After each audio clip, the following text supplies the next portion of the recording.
Srimati? She's back in the corner? Oh, there you are. Okay. So Srimati first met the devotees in Seattle in 1968. And there was a group of devotees traveling up there. I think Upendra was the temple president, but Vishnu Jan, Tamal, a whole crew of devotees went up to Seattle.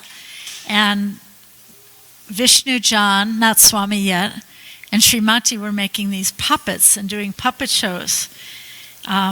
They started in Seattle, but then it continued in Los Angeles on La Cienega, the La Cienega Temple. And so they used to bring the puppets out to Griffith Park and have little puppet shows. And then all these people would be so charmed by the puppets and by the devotees, Vishnu Jan, they would come back to the temple. And Prabhupada really loved these puppets, these dioramas. And he called them, Srimati likes to call them, Prabhupada called them forms of Lord Krishna, but Srimati prefers the word vigraha, which means form. So Prabhupada instructed them to make, they had 9 diorama presentations that were around the perimeter of the La Cienega Temple, different pastimes of Krishna. And Vishnu Jan made 9 boxes. Muralidhar painted the backdrops. And Devahuti, who was one of the other wonderful painters, some of the painters that you're seeing in this slideshow are painted by Devahuti. Many of the paintings in Prabhupada's quarters were painted by Devahuti. So the group of them, they were making these beautiful pastimes that were on the perimeter of the La Cienega Temple, and Prabhupada was very pleased by that. So Srimati loved making baby Krishnas, and Prabhupada really, really loved these baby Krishnas that she was making, the first of which was in Watts. Before the La Cienega Temple, they had a temple in Watts, one of the most, or maybe the most dangerous part of Los Angeles. And there was a period in a garage and little temple. They kind of kept getting kicked out of different spaces that they had, and Srimati would always be living in the kitchen or the garage or whatever was the smallest part, and the brahmacharis would be in the rest. And so Prabhupada wanted someone to stay back from Sankirtan to rock baby Krishna, because it was such a dangerous neighborhood and there were riots and burnings and all kinds of things going on. So Vishnu Jan loved to volunteer to stay back to rock baby Krishna. And then they had the first, so someone stayed back to rock baby Krishna. And then it continued in Juhu, in Mumbai, the first Janmashtami celebration. And many of the Indian devotees there were lining up to rock baby Krishna in his cradle. And then, so Srimati is saying that in India it was easier to rent costumes for plays, so you could go to the store and get a Lord Brahma, Lord Shiva, Lord Vishnu, you could get Radha and Krishna, Gopis, Gopas, Ganesh, and Madhudvisha, and Srimati put on many plays there in Juhu. And when Srimati asked Srila Prabhupada to stay and watch the show after his talk and after the kirtan, and he said, if I don't stay, they will all go. All the disciples, all the devotees would leave if he didn't stay. So Srimati told him, yes, that's true, Srila Prabhupada. So he stayed, and he loved the play, and it was the play of Krishna Has a Headache. And then, after that play, Srila Prabhupada asked Srimati, do you think we could if I put on a play of Lord Chaitanya in Los Angeles, do you think I could do that? And Srimati said to Prabhupada, of course, Srila Prabhupada, you can do anything. So she has many wonderful memories to share, and she will start now with her association with Srila Prabhupada in Calcutta and Mayapur. Thank you very much. Give it up for Srimati Devi Dasi.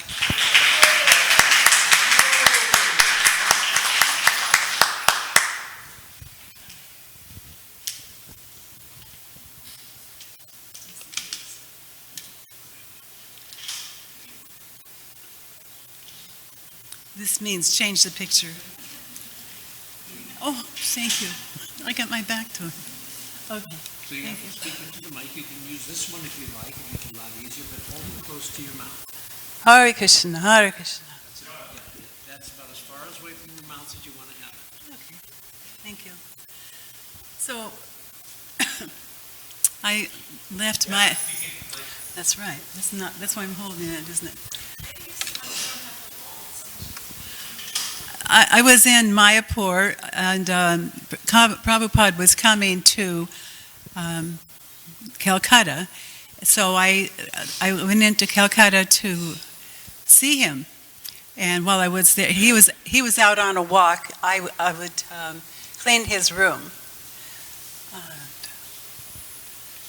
So while I was cleaning his room, I had written a poem asking him for a particular service.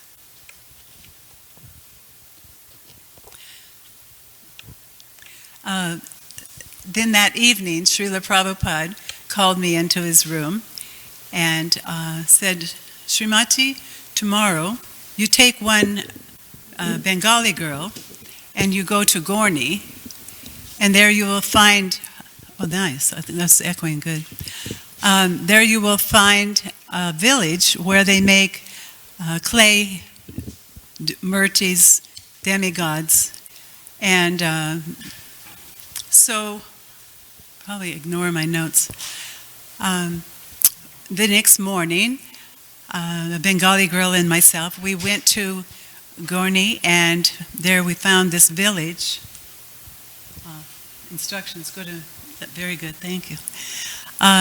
In Gorni, we found this village where the grandfathers and sons and relatives for many generations were making clay art of the demigods, and then they would parikram them around the town. Here you have the relatives in the village. That's all that went on in their life from the time they're born, is making these demigods.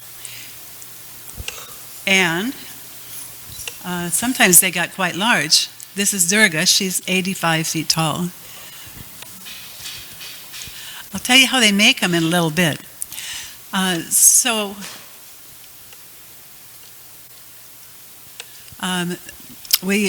Milan was introduced to us, and he came to meet Srila Prabhupada in Mayapur. So Prabhupada discusses with Milan. So while he's discussing, Milan is making a head of Srila Prabhupada. And then if the conversation's over, he gives Prabhupada the head, and Prabhupada says, yes, you are expert, so you can come every day and teach Srimati this clay art. And so he did. Yes, Bhaktivedanta Swami, I will be here every day. This reminded me of a time back in Watsika, when Srila Prabhupada, I was cleaning his room one day, and Prabhupada asked me, when he come back from his walk, he said, Srimati, what about your husband and children? And I said, Prabhupada, they are no longer a part of my life. I am with you now. And he said, very good. You take Krishna as your husband. Yes, Prabhupada, I will. Thank you. Thank you very much.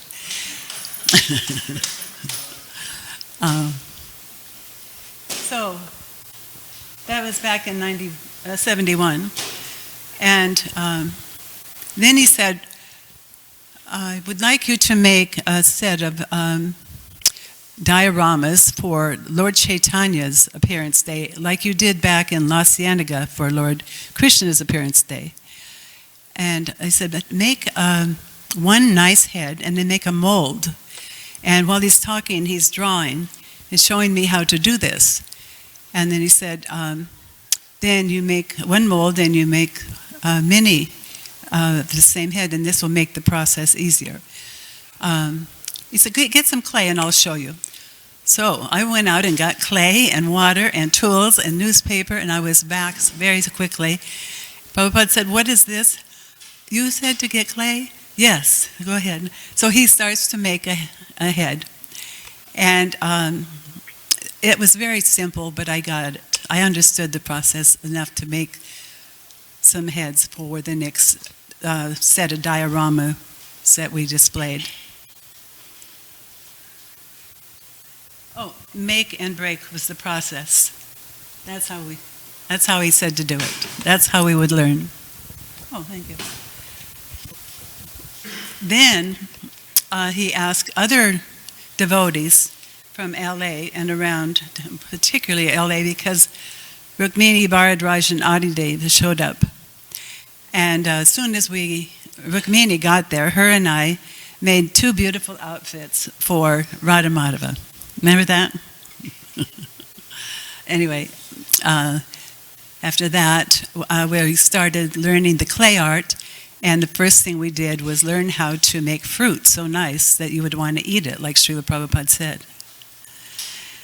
And then the process of making the murtis started with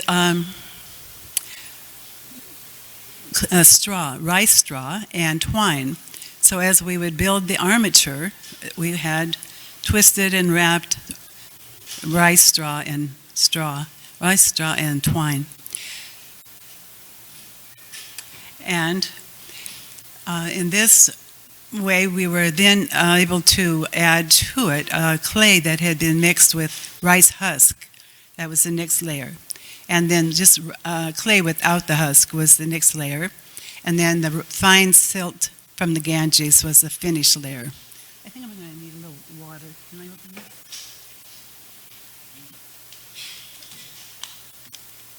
So then the finished layer was a fine layer of silt from the Ganges, and then they would dry and go into the kiln, and then they'd be painted.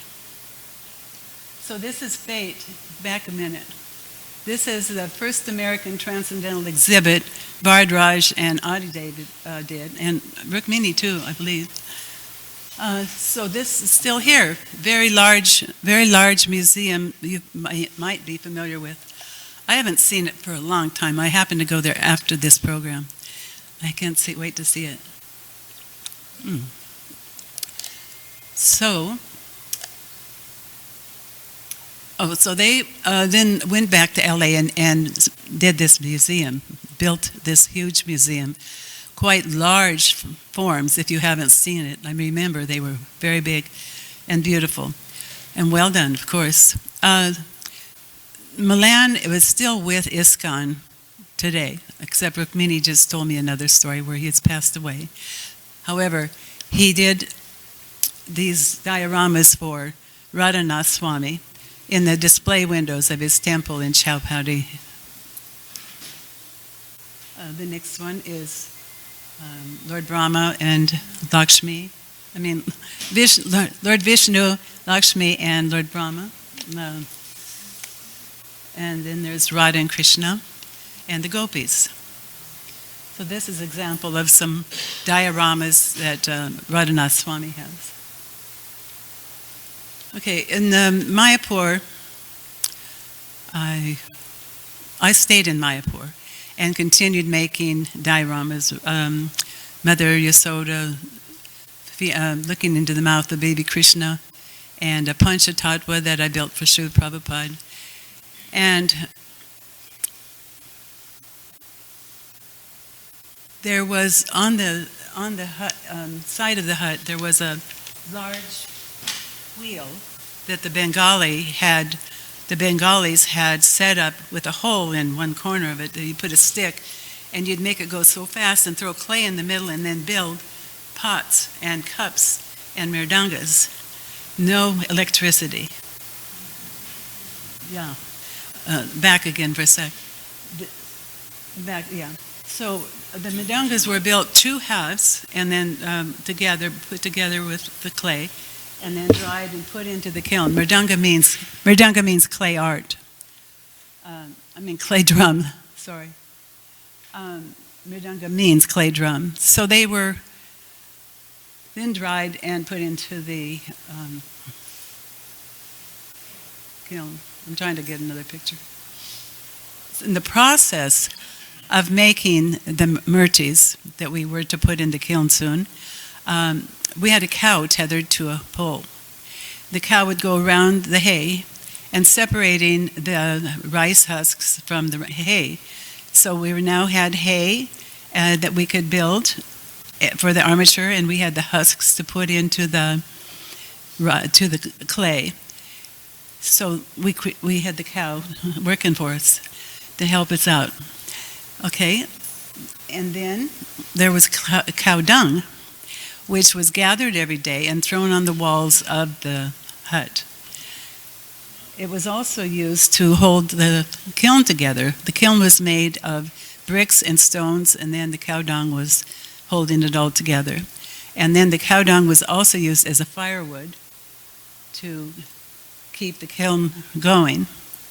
So you can see the pots and the mirdungas and the murtis we were making, everything went into the kiln. Across Bhaktisiddhanta Road, there's a jute field. And after the monsoons, we could pull the strings out of the center of the jute, and then these were all twisted to make twine and rope. Well, we had twine to use for our straw to make our murtis. Everything we depended on was the lands and the teachings of the Bengalis. They also made a loom. I could sit on the ground with my feet in the hole and weave and waft the threads. In no time I'd have a 6-yard sari.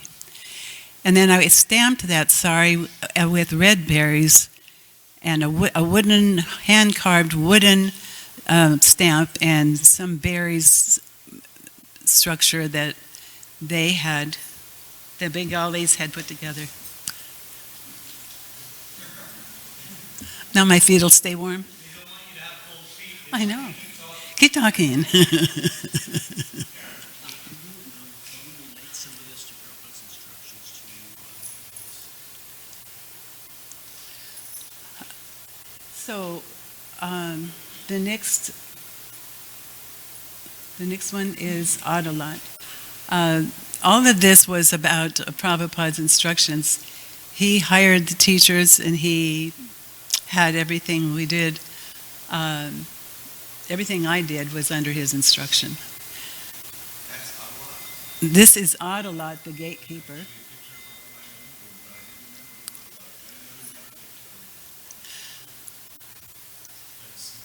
I had my cell phone and everything. We're back in.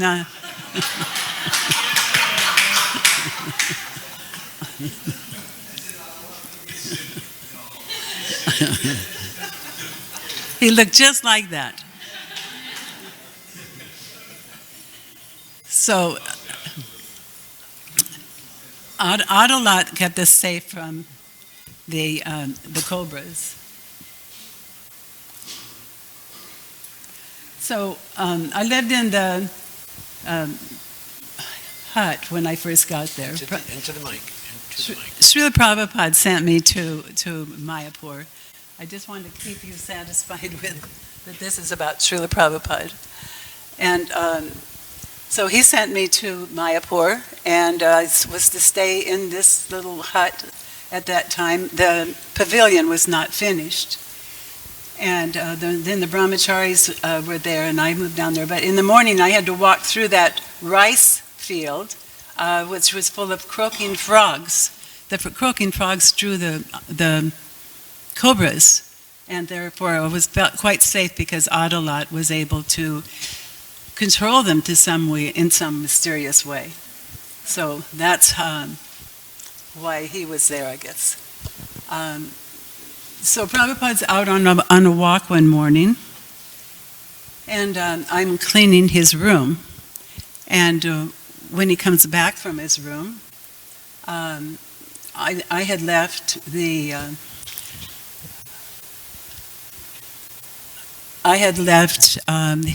footprints that he has from his massage oil. Had left his footprints on the slate. You made me nervous when you said that. Now I have to get back my... You wanted this to be about Prabhupada, and I thought, oh, I thought it was. Anyway, Prabhupada's footprints were on the slate, and so I didn't want to wash them off. They were too beautiful. I couldn't wash them. So when Prabhupada came back from his walk, he said, Srimati, you didn't, okay, get me some water and a bucket. And Prabhupada got down on the floor and showed me how to wash the floor. Tamal Krishna had a story about how Prabhupada got down on the floor to help him wash the floor as well. And Giri Raj then tells about how Tamal Krishna actually got down on the floor to teach one of his disciples or devotees to wash the floor. So in this way, Srila Prabhupada is teaching us something all the time.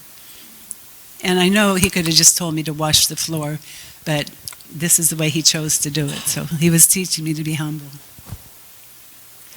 One day there was a cat that was sleeping on the Vyasasan. It was not day, it was night. There was one brahmachari was the night watchman, and he took the cat out in the field and killed it. Yeah, and Prabhupada was very upset about this. So he started a whole new purification process.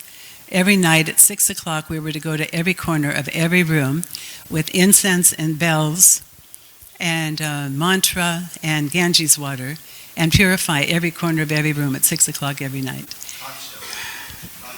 Oh, in the conch shell, yes. And this then also became, we have heard that other temples also started this process to use when needed.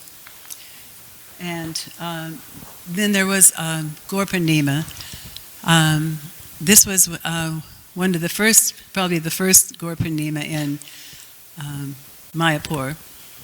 And Srila Prabhupada was with his godbrothers in the hut. There was a stage built between the hut and the pavilion. And on the stage there were devotees from New York and Los Angeles and London and all over the world. They had come. Prabhupada had many devotees by now. Every time he'd go any place, they would show up. But at Gorpanima, everybody showed up. And the nature of the kirtan was quite rock and roll. And Prabhupada was in the hut with his godbrothers. He didn't really want that impression. So he sent one of his brahmacharis to ask the kirtan leaders to keep it simple and focused on Krishna. So Prabhupada again was giving us instruction. After another festival, about the third one, there was devotees were going back home, and I had come with a round-trip ticket, and I gave it away when I got to Mayapur. And now somebody else was coming to Mayapur and wanted to give away their ticket. So I wanted to ask Srila Prabhupada if I could go back. I was missing my children, but he was so busy with GBC and with devotees, and the temple was so crowded. Prabhupada was so busy. I asked Shruta Kirti if he would ask Prabhupada for me. And I think he just didn't have time or the opportunity, even because when it was time to go, he said, go ahead and go. I don't know if he ever talked to Prabhupada. So I'm back in Seattle, I see my family, and then I go to the Rath Yatra in 75 in San Francisco. And the next day, Prabhupada's giving a lecture in Berkeley, another B, Berkeley, and there after the kirtan and talk, Tamal Krishna comes up to me and says, Srimati, Srila Prabhupada wants to talk to you. And he said, Srimati, why are you not in Mayapur? Okay. So I told him I was missing my children, and he said, okay, you go home and read and chant and associate with devotees. Yes, Prabhupada, I will. And Krishna is my husband. So in the process, Prabhupada had taught me to make murtis, dioramas, vigraha, forms of Krishna. So I started with clay and then wax and then bronze casting. This is my Radha and Krishna. I made 2 sets. They're 18 inches tall. This is their first Abhishek in ISKCON. This is baby Krishna again, and it's a Janmashtami with my Radha Krishna and Radha Neela Madhava in ISKCON. This is a close-up. one of their outfits. This is in my home in Seattle. It's springtime. And then this is a Rath Yatra where I made a lot of costumes and masks. And you can see maybe over in the corner there's a Garuda and there's a Lord Shiva, Lord Brahma with 4 heads, and a Nantasesha with 7 heads, and his forearm, Lord Vishnu. Then with Charu and Bhairavi, we traveled in 2 very large vans to Chicago and New York and Toronto and around the States with traveling Rath Yatra. And these are some of the masks and costumes from then. And then we had parades. And now this is, I recently went to Vancouver. And Peter has all my masks and costumes, and they're still being used today. And they don't have their wigs on them, but they still look pretty good. And Srila Prabhupada's happy. He knows I'm going back to Mayapur. Thank you, Prabhupada. Hare Krishna. Second, there may be some questions.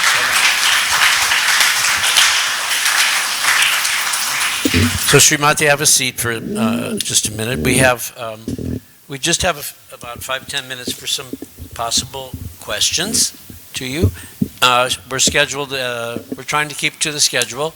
So, is there anyone at this time who would like to either have a comment or a question for Srimati Devi Dasi? Before they do, I just want to mention that Srimati was very enthusiastic to come to this festival. And at first, because it was a little off topic, we were trying to concentrate just on paintings. We said, no, it's not really appropriate for this particular, maybe next year we'll do the doll making and so on and so forth. We kind of were trying to limit it to some degree because of our budget and the number of people. But she's just such a sincere personality, and Devala and I both felt that we wanted to give her an opportunity and for you to have an opportunity to hear from her and listen to her pastimes. And I'm so happy that we did, because there's so much to be learned and so much to be learned from your dedication for all these years. It's just beautiful. I'd love to talk to you about those deities. So let's... A lot of staying power, tremendous staying power. So maybe there is some comments or questions. Pancharatna, let me come to you with the mic, because there are people out there listening. Oh, okay. So, historical questions. My wife and I live in Mayapur. Yay. So we visit Prabhupada's room. So the Panchatattva that are on the top of, behind Srila Prabhupada, those you made those? Yes. Are they there Hare today? Krishna. Yes, they're there. They're there. I have not seen them since. Yeah, they're there. I will come back, and I believe they're in October. I'll get to see them. And then the Mahaprabhu deity which we worship, Gauranga, who's in Prabhupada's bedroom, originally was with Radha Madhava. Do you know, did Milam Bagh make that Gauranga, or do you know who? Most likely is all I could say. Okay. Yeah. Yes. I don't recall making them. And then the last question, when I first got to Mayapur, now there's a big display of books next to Prabhupada's seat. But at that time, there was a huge painting by Devahuti. And was Devahuti there in Mayapur No. any time? So somehow that got... No. Oh, you brought it. Okay. So just little details of the history. I remember that picture, but I did not. Good question. I don't know. Thank you very, very much. It's wonderful to hear the old days of Mayapur. It's so authentic. There was no. That are only now in our I felt so memories. embarrassed to go to. When I got to the States, I had to go to the art store. I had to get clay. I had to get paint. I had to get brushes and tools. I couldn't go to the Ganges and make my clay or my armatures. Well, maybe I could have, but I didn't. I went to the art store. Anyway, it's very authentic in Mayapur. A little closer to you. Questions, comments? And please give your name when you ask a question. Hello, thank you so much for sharing that. My name is Mimi. I wanted to know, did you have any art background at all before you were asked to do all that work? I've just been an artsy crafty type of person. I did. I don't remember ever not really being somehow involved in art, but not professionally. I did 3 years at the University of Washington. I did study art. I dropped out when I met Prabhupada. But yes, it wasn't so poignant as what I got from Prabhupada. Did you do any painting before or any clay work before? I was always more involved in structure. Mm-hmm. Thank you. Thank you.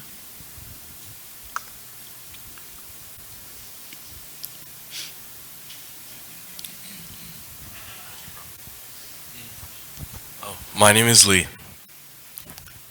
First and foremost, I just want to say it's a treat and an honor to be in this room for a person that's been around Prabhupada, and I love your art. It's beautiful. And is there a way for any of us to get a work from you, or is that possible? Is that within reach or anything? Only thing I have that I brought with me that I'll hand out to anyone who's interested. Many years ago I did calligraphy, and I did calligraphy of the Vishnu Tilak. So it's the various 12 to 13 places on your body where you wipe the Tilak. And if you like, I'll give you a copy. That'd be awesome. Oh, and lastly, again, I really appreciate your time here. I'm not an artist, I'm just a sign painter, but I appreciate everything from you. Well, you like my calligraphy. I started off as a calligrapher too, so I appreciate it. Thank you. Try.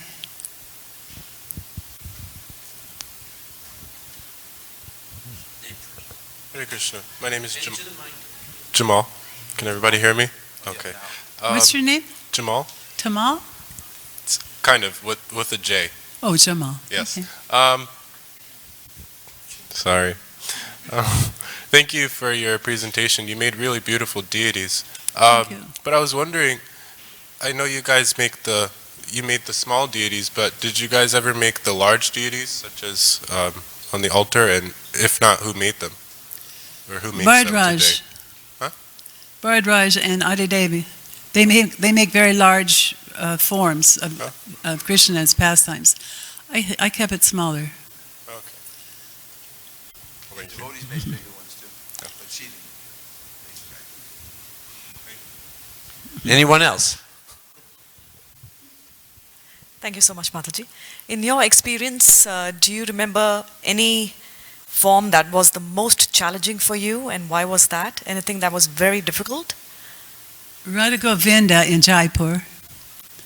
I had a very awesome opportunity to see them every day for Mangal Arti, while I looked for a similar Radha Krishna in Murtiwala village nearby, and I was on a mission to get the first black Krishna in the movement.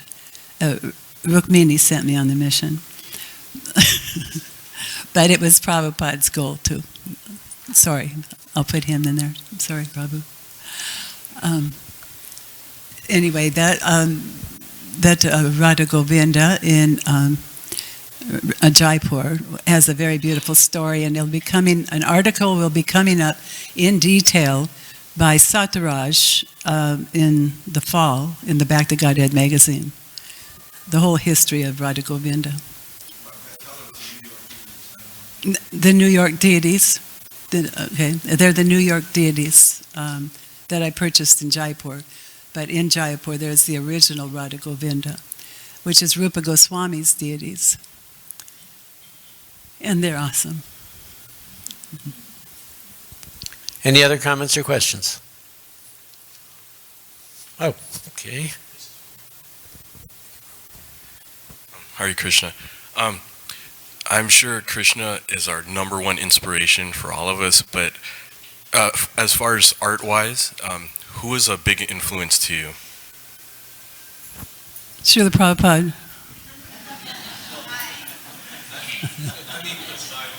He engaged me. Prabhupada engaged me. Everything I did art-wise, he engaged me and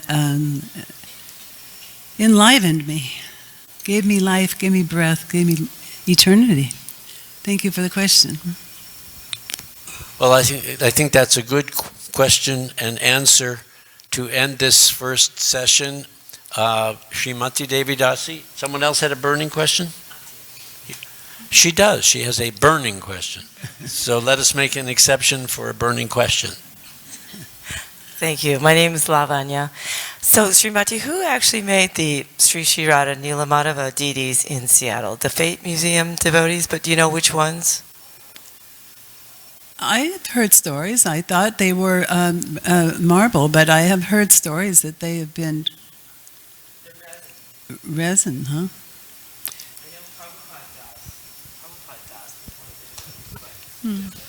No, I wasn't here. I was in India at the time, but they're beautiful. Thank you. So let us all thank Srimati Devi Dasi for sharing with us. And we may be hearing more from her in some of our sessions, so thank you very much. And would you like to turn on the slideshow of the paintings, please? So our next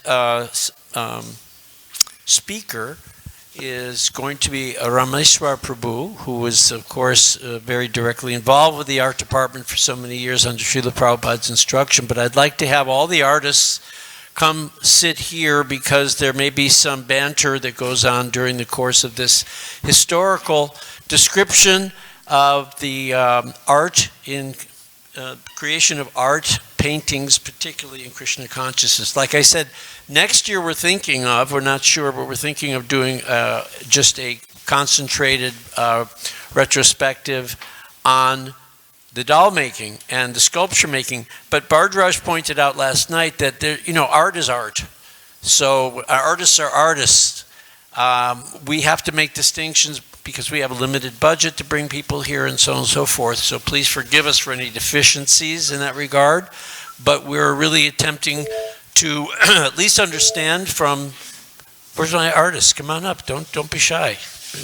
We'll bring more chairs. Rukmini, and Pushkar, and who else? Where are you all? Bardraj, Ramdas, Driti, Dilata. Please come sit here.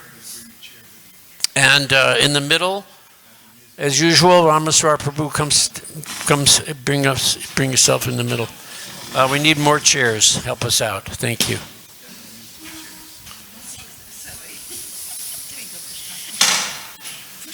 A lot of things to remember. Oh, yeah, but they didn't come in early enough, so we don't have time for it right now. Yes. Maybe tomorrow morning, if they're more on top of it. My name is Dira Lalita. Dira Lalita. My mistake. Dira Lalita. Dira Lalita. Devi Dasi. So, I don't need to give much introduction to Rameswar Prabhu, but for those who are new or just online perhaps, just a quick summary that he was very intimate with Srila Prabhupada when it came to all the book publishing, including the arts that was included in the book. He headed up the art department. He'll give you more specifics, but I think if there's anyone who could understand what Srila Prabhupada wanted from his artists in the terms of how things should be expressed and printed, it is no one other than Sriman Rameshwar Prabhu. We thank him for being here, and without further ado, let's give it up for Rameshwar Prabhu.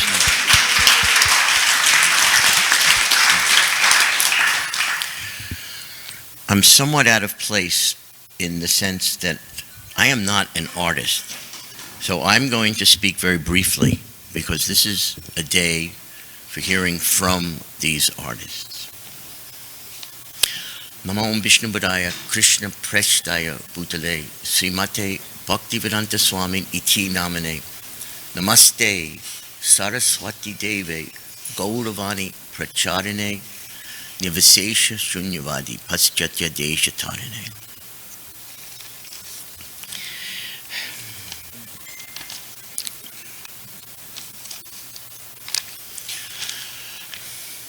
Srila Prabhupada created an art department in our movement. Okay. And in the beginning, they were tasked with doing illustrations and line drawings for the fledgling Back to Godhead magazine, and they were tasked with painting 6 specific paintings that Srila Prabhupada wanted to be sent to all 12 of the temples of ISKCON. So if you can try to imagine a time when there were only 12 temples in our movement that now has 800 plus temples. So these were the mid to late 1960s. And although there was artwork on the cover of the Teachings of Lord Chaitanya, which was published in 1968, and of course artwork on the cover of the Sri Ishopanishad, the real concentration and creation of the art department for Prabhupada's books began when Prabhupada centralized in the Boston Temple ISKCON Press. He created ISKCON Press with equipment for printing, for production, and for art in one central location. He picked Boston because there was a one-year marathon in ISKCON to see who could buy a building. Prior to the purchase of the Boston Temple, every temple was a rental. And when that team of devotees, Satsarup Maharaj, Giriraj Maharaj, that team of devotees in Boston, when they won that marathon, Prabhupada decided that's where we will create our ISKCON Press. And one day when Prabhupada was visiting, the press devotee said, Prabhupada, could you give us a name? I mean, you've named New Dwarka, you've named in San Francisco, you've named New Jagannath Puri, you've named different temples, New Vrindavan. And Prabhupada said, yes, your name is ISKCON Press. And they looked at Prabhupada, and at first they were slightly disappointed. And Srila Prabhupada said to them, ISKCON Press is the heart of ISKCON. And therefore, ISKCON Press is my heart. It's the heart of ISKCON. That made the devotees very happy. And then Srila Prabhupada, not at that exact conversation, but shortly afterwards, had said, and the art department is the heart of ISKCON Press. The heart of ISKCON. So, Srila Prabhupada, as we know, an eternal associate and resident of Goloka Vrindavan, sent into this world to speak the sound vibrations of Goloka Vrindavan, of the spiritual realm, so that those sound vibrations can become manifest in the form of books, and that those books can then be translated and published and distributed throughout the whole world. This was his mission for appearing, for descending, for inventing, for journeying to the Western world to fulfill the mission of Sri Chaitanya Mahaprabhu, that the names of the Lord, Hare Krishna mantra, would be heard in every town and village. So this we all know about our Srila Prabhupada. The books that Prabhupada spoke, those books come from his heart. They come from the highest plane of pure bhakti. They also contain absolute knowledge and all of his realizations as an eternal direct associate of Radha and Krishna. So these books are so pure, in fact they are divine. They're not of this world. They are non-different from Krishna himself. Srila Prabhupada told us that his books are just like deities. They are non-different from Krishna himself. They are worshipable deities. So, the only rare, amazing souls that were ever allowed to add anything to those books, not just tweak them, but actually add something that Prabhupada had not yet put into them, were his select transcendental artist servants. They have such a unique relationship with Srila Prabhupada. His entire mission is about speaking and publishing these books, and these are the only souls that were allowed to add to those books. Such a special, personal, confidential relationship with Srila Prabhupada. The divine relationship. It's an eternal relationship. They were extensions of Srila Prabhupada's divine love and vision for wanting the entire world to know who is God. What does God look like? What does God do with his devotees? What's the spiritual world look like? Prabhupada always had this vision that in producing books, he also wanted them to contain windows into the spiritual world. This is a most rarefied of services that these great devotees performed, were trained, directed, and empowered by Srila Prabhupada to do. With that came a great warning, a great cautionary warning. These books are coming from the spiritual world. They're spoken vibrations from the spiritual realm of a pure devotee. So Prabhupada's warning was, whatever art you put into the book, it must be authorized and filled with bhakti. If you put anything in my book that's mundane or speculative, you'll ruin the whole book, he said. And so in his training of these artists, there's some famous stories of Prabhupada making them redo paintings before he would allow them to be shown. Some of you have heard the story of, there was a painting done of Narada Muni, and Prabhupada didn't like his physiology, thought it was too Western and mundane, and not a spiritual, it didn't look like a spiritual body. And the artist had to redo it. There was a famous attempt at a painting of Srila Bhaktisiddhanta. That was one of the 6 paintings that Prabhupada wanted in all the temples. And it was one of her first paintings of Srila Bhaktisiddhanta. And it was from a photograph that Prabhupada had given to Srimati Radharani. So it didn't have a background. It was just a photo of him. So she added a background of a park. So when Prabhupada came to look at that painting, very nice, very nice. And then, what is that what is this background? And Radharani said, it's an American park. I added it because the photo didn't have a background.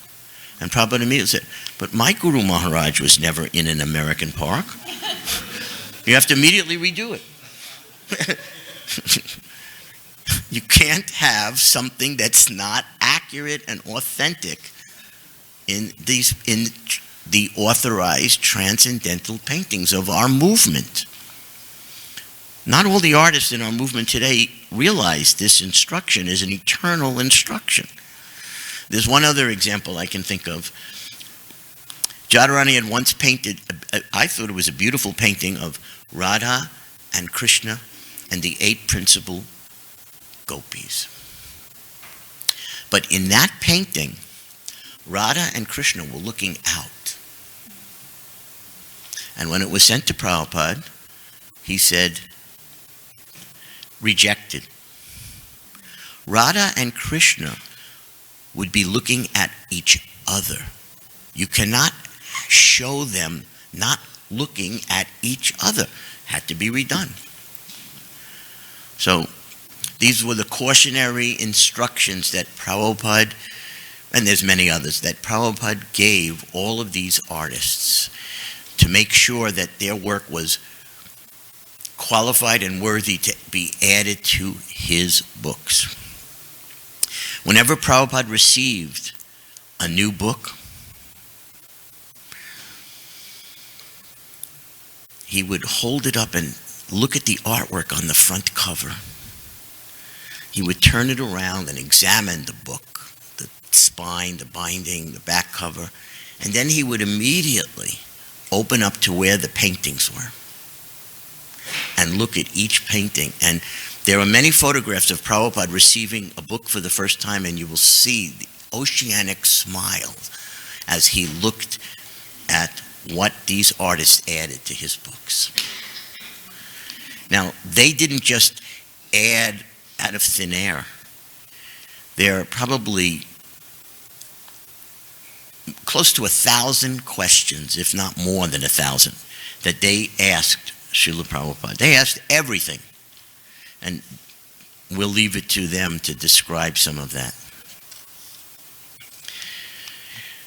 In the short time that Prabhupada established the art department until his disappearance, these artists created more than 300 paintings for the Srimad Bhagavatam, more than 90 paintings for the Krishna books, more than 80 paintings for the Sri Chaitanya Charitamrita. And dozens of other paintings were there for the covers of other books, the inside artwork of Nectar of Devotion. I mean, we're talking about 500, 600, 700 paintings. Oh, how could I forget? More than 60 paintings for the Bhagavad Gita as it is. So, an amazing production of spiritual art was created by their being empowered by Srila Prabhupada. 17 books. Well, there were some photographs from Sriman Bhargava's service to... Okay, so I just wanted to mention 2 or 3 other very quick things. When the paintings were authentic, authorized, and accepted by Srila Prabhupada, he told us these paintings themselves are non-different from Krishna. And there's one interesting story when Radharani had painted that famous Shyam Sundar with Radha seated at his lotus feet. It was the cover painting for the Govindam album. There's Lord Krishna in his threefold bending form. Some impersonalists had come to visit that temple in Boston. They were followers of some impersonalist Swami from the 60s, Swami Satchidananda, who was a yoga teacher. They saw that painting and were so attracted. They wanted to buy it, and they offered her $200. And she wrote to Prabhupada, are we allowed to sell the art? And are we allowed to sell it to Mayavadis? And Prabhupada said, just see the power of the arts, that even the Mayavadis are going to become attracted to Krishna. Yes, of course, you give it to them. And they hung it in that Swami's bedroom.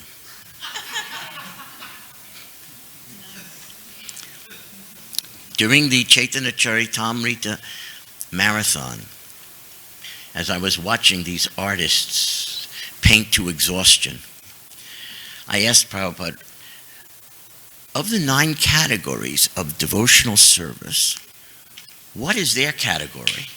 What category is it that they're producing this art? And Prabhupada told me, it's actually 2 categories. When they're first producing the art for the book, but before it's actually published and sold to the temples and then sold to the world, they are performing in the category of deity worship. Deity worship. Their deity is being manifest. That's their art. And once the book is published, Prabhupada said, the service that they did is then transformed into kirtan, preaching.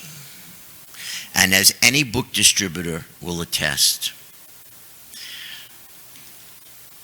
apart from their great sincere efforts, the book distributor's efforts, this artwork has sold tens of millions of Srila Prabhupada's books.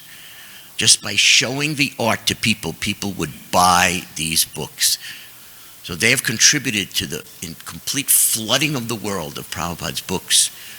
And that, not only were they allowed to add to his books, but they became such confidential, important servitors of Prabhupada in distributing his books all around the world. So, finally, I read a quote in Jadharani's not yet published book, which I want to share with you. Once when Srila Prabhupada was looking at a beautiful painting, correctly done, of Radha and Krishna and the 8 gopis, he said to her, this is very nice. And then, not just for her, but for all the artists, with the deepest of emotion, Srila Prabhupada said, I have no capacity to repay you. So with that, I'd like to introduce to you these amazing souls, these confidential servants and extensions of our Srila Prabhupada, the BBT artists. Hare Krishna.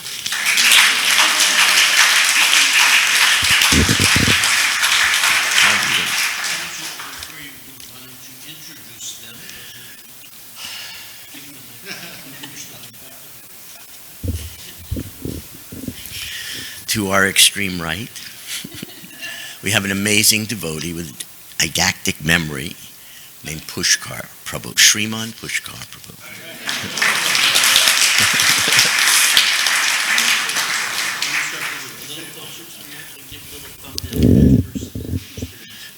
I really think that they should speak about themselves. I've already described that they are most intimate and confidential servants of Srila Prabhupada. I don't know what else I can say. I could tell you that Prabhupada once said you have to be a little crazy to be it. I could say things like that, but I would rather let them share with you the experience that they've had. And each one of their experiences is unique, individual, and so different, of being empowered by Prabhupada and meditating, and what they would, and all the things they had to think of. Remember, just think of this. You have great art in the world, beautiful art. You've got Renaissance masters' art. And now they have to paint the spiritual world. They have to paint the infinite beauty of Krishna and the even more infinite beauty of Radha. They have to paint something that makes every great master's painting look like it's just ordinary. How do they what were they thinking and meditating on to achieve that? It's just so they're going to describe things to you that only they have experienced. It's amazing because that meditation was like 8, 10, 12 hours. They lived it, they dreamt it, and if they didn't, they wouldn't be able to do the art. They worked in conditions that you can't imagine. Although what we just heard from Srimati was pretty close. I mean, we're talking about working in the coldest of winters in a building where there's no heat. It's so cold that they were wearing mittens, try to paint fine art wearing mittens.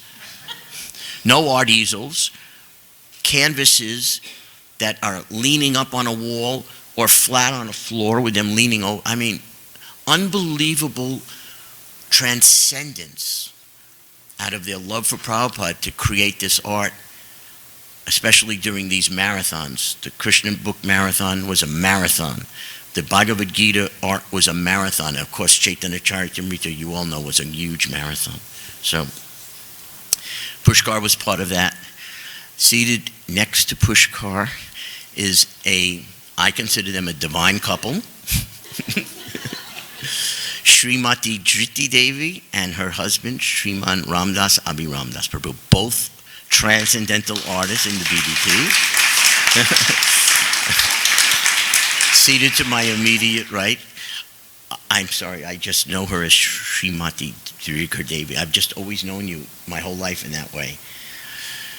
And seated to my immediate left, the original genius of the art department, Sriman Bhardraj Prabhu. And seated next to him, Srimati Rukmini Devi, who was, at one time they were a divine couple as well, and in that capacity, they painted art, they worked on art, they worked on the Fate Museum. You go next door, you see we'll leave it to them to speak for themselves, what they did for Prabhupada, how Prabhupada used them as a puppet master would use his puppets in a perfect show. Thank you. Hare Krishna. Okay, thank you. Thank you very much, Rameshwar Prabhu. And we will, not the end of what we're going to hear from him, because there's going to be banter amongst the artists as we go through to this afternoon. I want to take a moment, though, and I want to make this a little more real for all of us. And for those of you who are online, maybe you can imagine this experience. I want you to look up at the ceiling in this room, if you can. This ceiling here, not that one over there. And see all the beautiful artwork that was done by Vishnudas and Charahasa. And then I want you to look... Vasudev, sorry. And I want you to look on the walls of this temple, the original paintings that adorn our view every time we come in here, both on the north and south walls. And the amazing original art in Srila Prabhupada's quarters.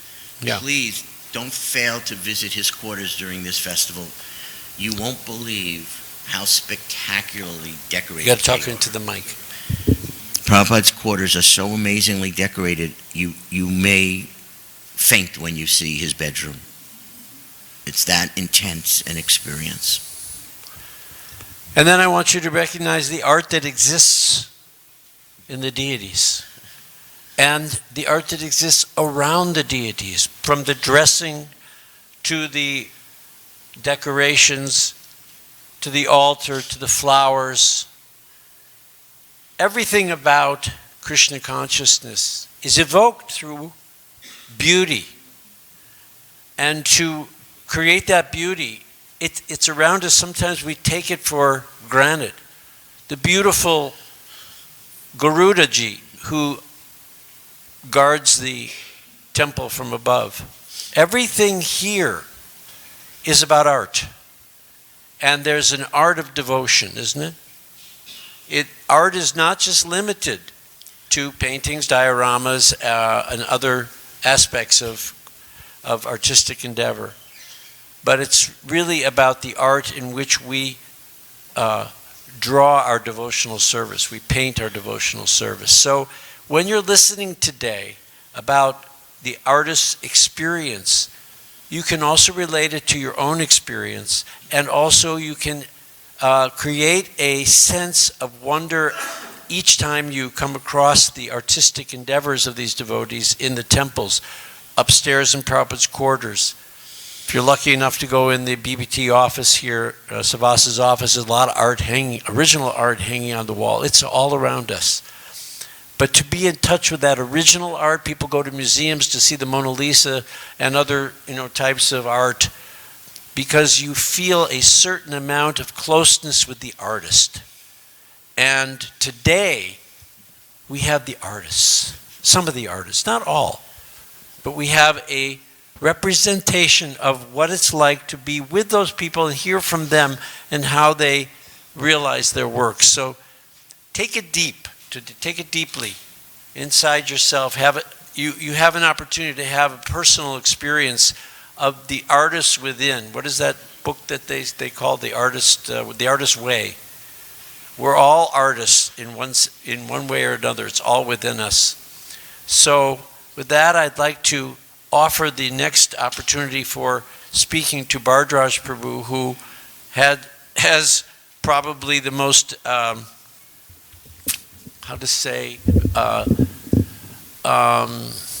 maybe he has the most to say, is what I'm trying to say. But I'd like to introduce him as a really spokesman for the art of culture of Krishna consciousness, the art culture in Krishna consciousness. He's had a dream for many, many years to establish an arts community. Today we're not going to be speaking so much toward the potentials. We're going to speak about our experiences of Prabhupada's instructions. But it's something that definitely people can get behind in promoting real transcendental art into the culture of the world. So with that, I offer my respects to you, Bhardraj Prabhu.